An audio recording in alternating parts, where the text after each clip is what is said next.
A quick overview of how I installed the iVIC Android integration kit to my 250. Before you start, remember to have it in park, handbrake on, and just apply a wheel choke because you might need to move that shift lever on the inside. So I'll take it to the next step. What's the first easy step is to remove the shift knob. Just twist it counterclockwise, pops right out. Put that aside. Next step, to remove the side panel. It's a little easy, but you just have to take your time. Just tuck your nail or slide a piece of paper underneath. Just lift it lightly until you hear a slight click. Don't pull all the way up, otherwise it's going to snap apart. Once you release the clip from here, next step to take the one from the top. Two-handed job, so let me just put this down.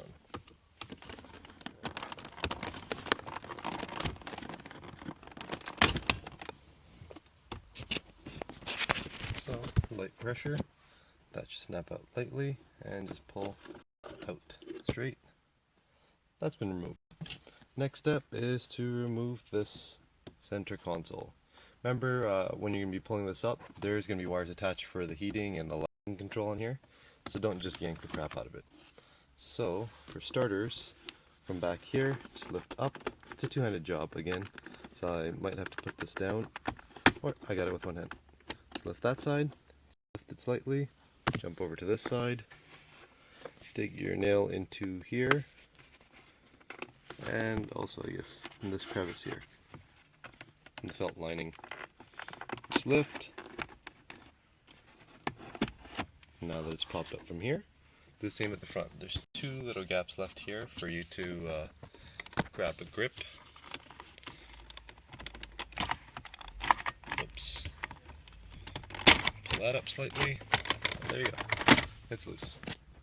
This, for the sake of it, close that. And remember the wiring that's done over there, so lightly set this aside. Oops. And then just remove the controls. For the heating first, there's always a little pin that you have to push down on this end of the connector.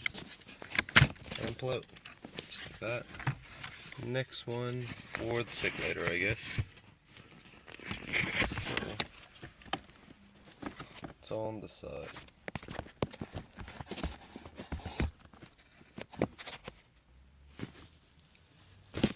I'll continue once I remove it. So the next step is to remove the two Phillips head bolts, or you can just use an 8mm socket. And I guess I'll continue after I've removed them. With two 8mm bolts, this thing just slides out lightly. Remember there's going to be a wire attached for the SIG lighter. So, try to sneak that out. And connector's back there. So connect that by pushing on the pin and pulling it out. I'll continue. Oh, wait, got it. And there you go. Removed. Set that aside. Now let's get to the vents. To remove this vent, there should be 4 bolts. Not 4 bolts, 4 clips, sorry. One there, that little indentation. One right there. Another there, and the last one there. To release these, you use a flathead screwdriver and just press down. These two I've already done, so that's why you can see they're lower than these two. So let's see if the camera will pick it up. That aside.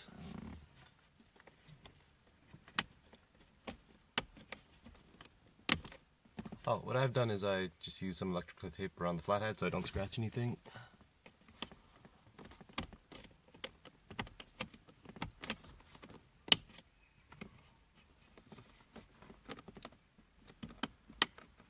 So, that one's been released.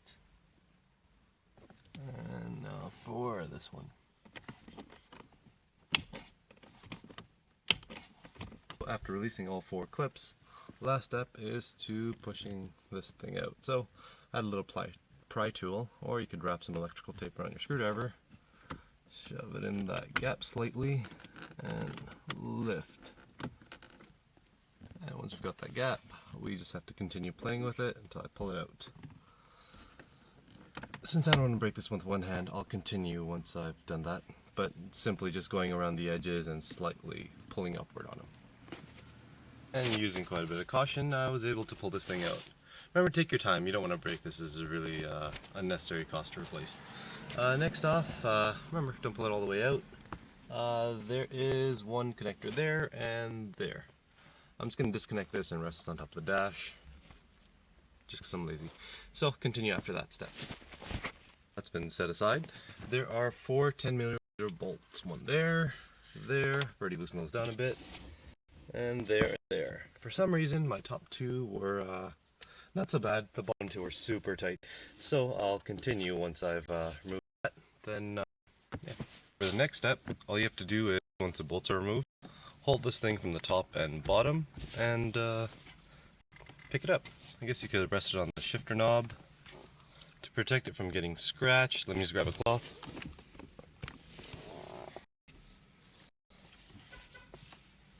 And continue from there.